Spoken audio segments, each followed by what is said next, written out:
Bonsoir à tous, bonsoir à toutes. Bienvenue dans ce live. C'est le live 32 de mon défi qui est devenu un défi 60 jours de live. J'espère que vous allez bien, je vais vous laisser le temps d'arriver. J'espère que vous avez passé une belle journée. Voilà, moi comme chaque jour, je vais vous raconter une anecdote, je vais vous raconter une histoire. Coucou Ariane, bienvenue dans ce live. Merci pour ta présence. Donc je suis Clémence Martin, je suis la fondatrice de The Positive Place. The Positive Place qui s'intéresse à tous nos ressorts intérieurs, à tout ce qui se passe à l'intérieur, au 7/8e de l'iceberg, sur cette partie donc immergée de l'iceberg qui ne se voit pas. Merci Ariane.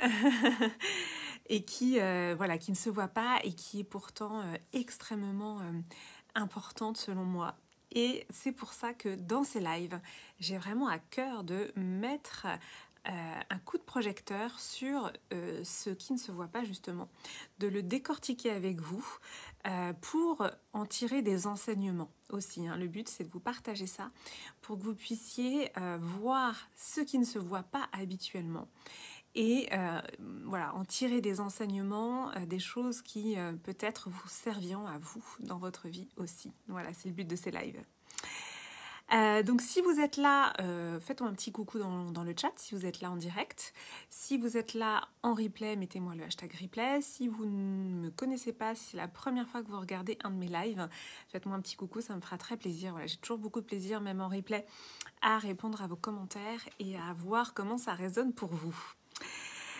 Donc aujourd'hui, je vais vous raconter une anecdote, une histoire qui concerne mon fils parce que voilà, il s'est passé quelque chose d'assez incroyable aujourd'hui.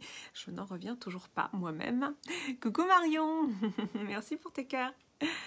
Donc aujourd'hui, je vais vous raconter cette histoire qui s'est passée pour mon petit garçon, donc il y a 10 ans. En fait, mon fils ne peut pas voir son papa. Et c'est pour lui une grande souffrance. Il ne peut pas voir son papa et ça fait 1 an et demi à peu près qu'il ne peut plus le voir. Et en fait, je constate, j'ai pu voir au fur et à mesure du temps que mon fils s'enfermait en fait dans une sorte de biais d'injustice. C'est-à-dire que le fait de ne pas pouvoir voir son papa, c'est comme si ça lui mettait un espèce le fait de ne pas pouvoir voir son papa qu'il considère comme injuste, mais j'ai envie de dire à juste titre, on n'a pas à juger ça, mais voilà. Eh bien, c'est comme si cette situation-là venait mettre un filtre devant son regard. Imaginons que c'est un filtre jaune, je ne sais pas pourquoi c'est le jaune qui me vient. C'est un filtre jaune et du coup, il voit tout en jaune. Et donc, ça veut dire quoi? Ça veut dire qu'il voit tout sous le prisme de l'injustice. Il voit tout sous le prisme de l'injustice et ça en devenait en tout cas disproportionné. C'est-à-dire que là, mon compagnon lui a offert un Mortel Adèle ce week-end. Et c'était un cadeau, donc il a reçu le cadeau. Et puis tout de suite après, il lui a dit ah bah, puisque c'est ça, il faudra que tu m'achètes le deuxième. Donc, au final, il y a dans son prisme d'injustice, avec ce filtre jaune voilà, qu'il a mis sur son regard, presque une incapacité à voir toute l'abondance qui est présente dans sa vie. Et ce biais d'injustice, je le connais bien. Et oui, je le connais bien, ce biais d'injustice, puisque ça a été le mien pendant des années.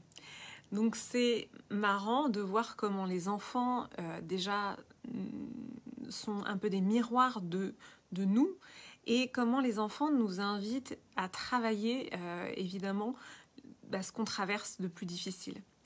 Et ce biais d'injustice, je le connais par cœur. Je connais par cœur ce filtre jaune. Puisque, eh bien moi, sans m'en rendre compte, j'ai glissé en fait dans ce biais d'injustice.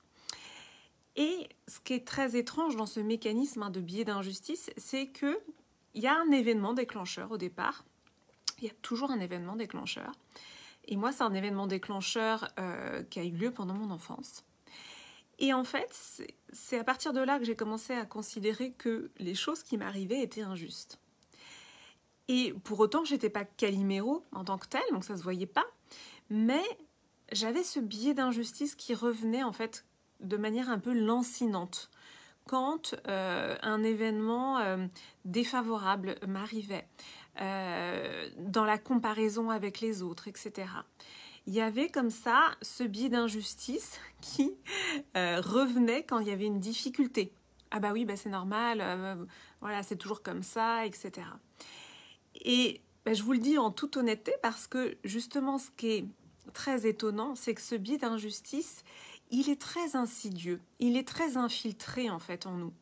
Et comme je me suis engagée pendant ces lives à vous livrer ce qu'on ne voit pas, eh bien, pour moi, c'est important de vous le mettre en lumière. Et surtout, c'est pas quelque chose dont on se vante habituellement. Donc, c'est-à-dire qu'on n'en parle pas, en fait. Et pour moi, c'est OK d'en parler. C'est OK d'en parler parce que bah, j'ai envie justement de mettre à jour des choses qui ne se voient pas. Et ce biais d'injustice, il est potentiellement en chacun de nous. C'est-à-dire que dans notre société, qui est très basée sur la comparaison, sur le « toi tu as ça et moi j'ai pas ça », on peut très vite glisser dans le biais d'injustice. Pour des broutilles, alors quand je dis des broutilles, voilà, pour une augmentation de salaire qu'on n'a pas eue mais que notre collègue a eu, pour en effet... si je repense à mon fils, tel jouet, tel accessoire qu'un de ses copains a et que lui n'a pas.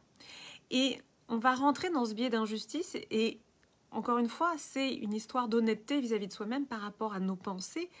Qu'est-ce qu'on pense en fait ? Qu'est-ce qu'on se raconte ? Qu'est-ce qu'on se raconte dans cette boucle en fait dans laquelle on rentre et où on va être agacé et on va se dire non mais voilà, et puis tout ce que je commence à finir en eau de boudin. Voilà, le mot eau de boudin par exemple, moi c'était un terme que j'utilisais. C'est-à-dire que j'avais le sentiment voilà vraiment que ça ne fonctionnait jamais, etc. Et c'est vraiment important de comprendre que ce sont des pensées. Et que ce sont des pensées qui, par contre, en effet, vont nous saboter.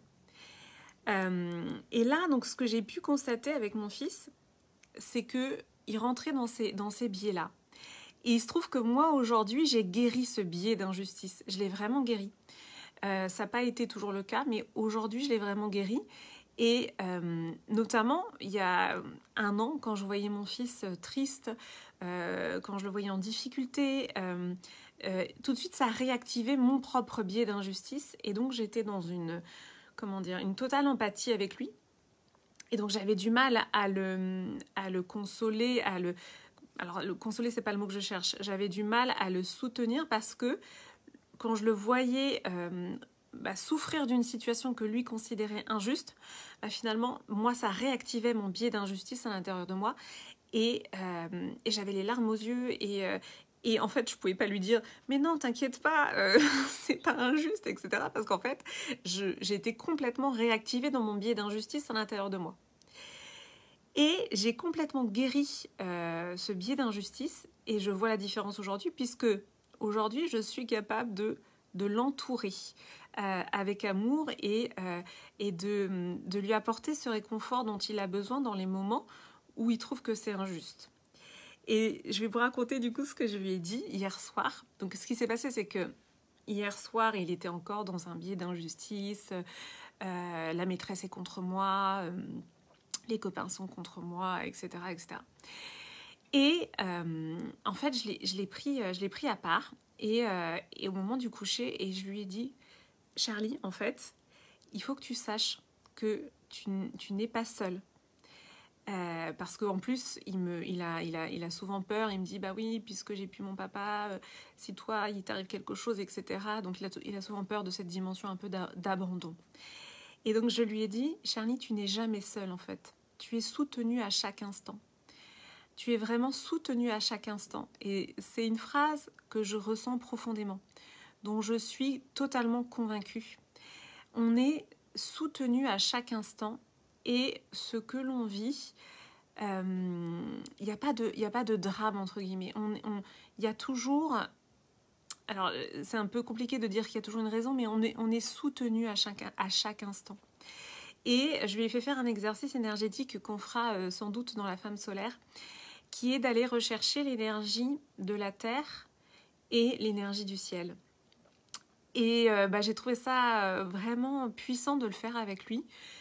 Parce que justement par rapport à ces angoisses d'être seul, ces angoisses d'abandon, etc., on peut toujours trouver de l'énergie dans les éléments, et même en milieu urbain, parce que moi je suis pas en pleine nature, mais on a fait cet exercice d'aller rechercher de l'énergie, et ça c'est vraiment des dimensions énergétiques que je vous partagerai aussi dans la femme solaire et dont je suis totalement convaincue. On est allé demander l'énergie dans la terre et dans le ciel. Et c'était trop mignon parce qu'il s'est totalement prêté à l'exercice, alors que d'habitude il rechigne pour tous ces trucs-là, il veut jamais rien faire. Enfin, c'est toujours un peu le problème. C'est une espèce de pré-ado de 10 ans. Et donc il a accepté de faire cet exercice-là. Et puis il s'est couché, je le sentais apaisé. Et là, je l'ai déposé à l'école le matin. Et puis, il a passé sa journée donc à l'école. Et là, ce soir, il est rentré, mais transformé. Il a donc travaillé toute la journée, sachant que mon fils, son problème, c'est qu'il a beaucoup de mal à se mettre au travail. Il était engagé dans son travail. Il s'est réconcilié avec sa maîtresse. Alors que son gros souci, c'est qu'il considérait que sa maîtresse l'avait dans le nez, entre guillemets, et que donc c'était injuste, etc. Tous les jours, il revenait avec ces histoires d'injustice. Et là, il s'est réconcilié avec sa maîtresse. Il se trouve qu'on avait un point en visio sur Teams ce soir à 18h30 avec la maîtresse en question, mais qui était prévu de longue date. Et là, Charlie était présent et ils ont échangé. Enfin, c'était le jour et la nuit.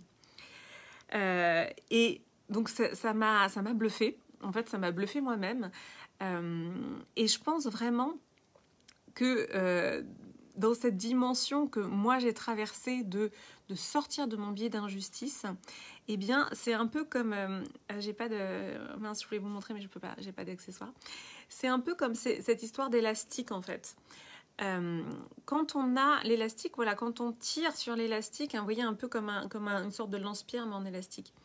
Quand on vit en fait des événements difficiles, on va être comme ça tiré on va dire aux limites de l'élastique. On va toucher le fond, on va voir la noirceur, on va voir parfois l'obscurité, la difficulté. Et puis quand on en sort, c'est comme l'élastique, en fait, ça nous projette. Oui, Ariane, ça a fonctionné exactement. Et bien ensuite, ça nous projette en fait dans cette dimension que je vous partageais hier de Boris Cyrulnik, c'est-à-dire il y a une sorte de clarté en fait qui arrive. Et pour moi, c'est vraiment ça qui s'est passé, c'est-à-dire que maintenant j'en suis convaincue, toutes ces choses que j'ai traversées, c'est ce qui me donne la clarté aujourd'hui, c'est ce qui me donne cette motivation profonde pour accompagner les femmes. En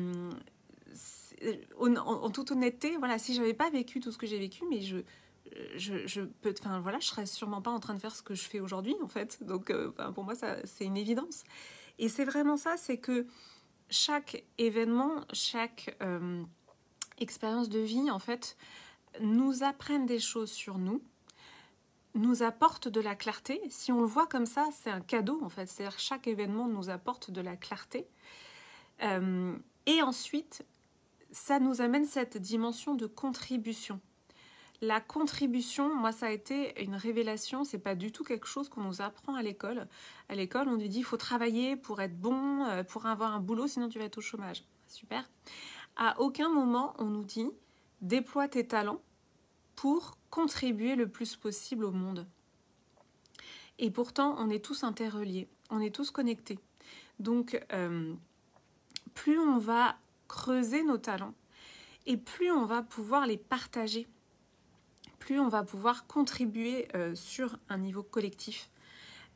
Et ça, c'est vraiment une dimension aussi qui intervient quand on a vécu des choses. Et peut-être que, voilà, je ne sais pas ce que va faire Charlie plus tard, mais en tout cas, c'est sûr que ce qu'il vit aujourd'hui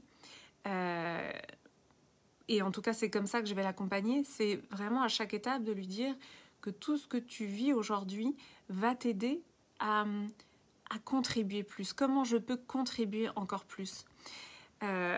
Et voilà, et pourquoi je vous dis ça aussi? Parce que bien là, depuis avril, mai, en fait, il se passe des choses incroyables pour moi, d'être en live avec vous, d'être dans ce lien, d'accompagner ces 9 femmes dans la femme solaire. Pour moi, c'est énorme, je suis trop heureuse. Au niveau entreprise, j'ai plein de choses qui se passent. Des clients à qui j'ai envoyé des propositions il y a plus d'1 an qui me rappellent aujourd'hui. Et ce que je comprends vraiment, c'est quand même vraiment cette dimension de gratitude. Cette dimension de gratitude que l'on peut complètement oublier, on peut complètement passer à côté. Encore plus dans nos sociétés où finalement, c'est horrible à dire, mais on a tout en fait. On a tout pour être heureux. Alors évidemment, on va traverser des choses, etc. Mais on a quand même beaucoup de choses. Et il m'a fallu, moi, vivre aussi toutes ces épreuves pour encore plus savourer ce que je vis aujourd'hui. Ça a encore plus de saveur. Enfin, j'en connais la valeur. Donc, je suis dans une gratitude, en fait, chaque jour. Et peut-être que c'était de ça dont j'avais besoin pour être dans cette grande gratitude. Et voilà, et c'est vraiment ça que j'avais envie de vous partager aujourd'hui, parce que c'est sûr que la dimension de gratitude, pour moi, c'est vraiment une clé. Et c'est aussi de sortir un peu de cette dimension du manque, qui est de dire, et qui est la base en fait du biais d'injustice, qui est de dire bah, les autres ils ont ça, mais moi j'ai pas, etc. Et que j'ai très bien connu pendant plusieurs années, hein, ce biais d'injustice. Et donc finalement, aujourd'hui, je savoure vraiment tout ce que j'ai vécu, je savoure cette capacité que j'ai développée en moi de m'émerveiller et de me satisfaire en fait, d'être trop heureuse de ce qui m'arrive. Et c'est aussi ce qui me permet d'accompagner au mieux mon fils aujourd'hui. Donc c'est un chemin incroyable pour moi et je suis juste trop heureuse de toutes ces petites choses et de tous ces petits... pour moi c'est incroyable. Donc j'avais juste envie de vous le partager. C'était une journée incroyable pour moi et voilà, c'était un peu mon message du jour. Je regarde mes petites notes parce que je prépare toujours mes lives et j'essaie de voir si je vous ai tout dit. Oui, je vous ai tout dit. Je vous ai tout dit et voilà. Et c'était la dernière chose que je voulais vous dire, c'est qu'en effet, avec ces lives, pour moi, il y a cette dimension de contribution. Et que cette dimension de contribution, elle me tient vraiment à cœur. De Calimero à Colibri, j'adore Ariane. J'adore.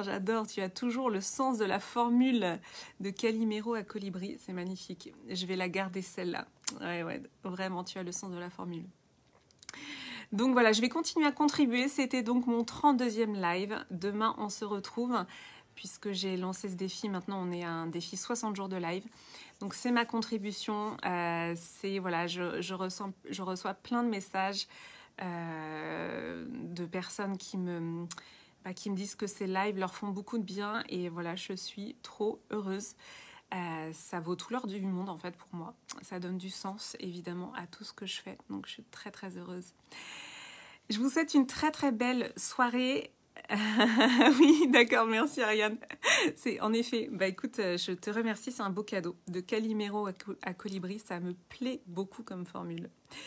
Je vais vous souhaiter une très très belle soirée, une belle nuit et on se retrouve demain. Merci beaucoup Ariane, merci à toutes celles et ceux qui étaient en live. Si vous êtes en replay, mettez-moi le hashtag replay. Je vous embrasse et je vous dis belle nuit et belle soirée et à demain. Ciao, ciao.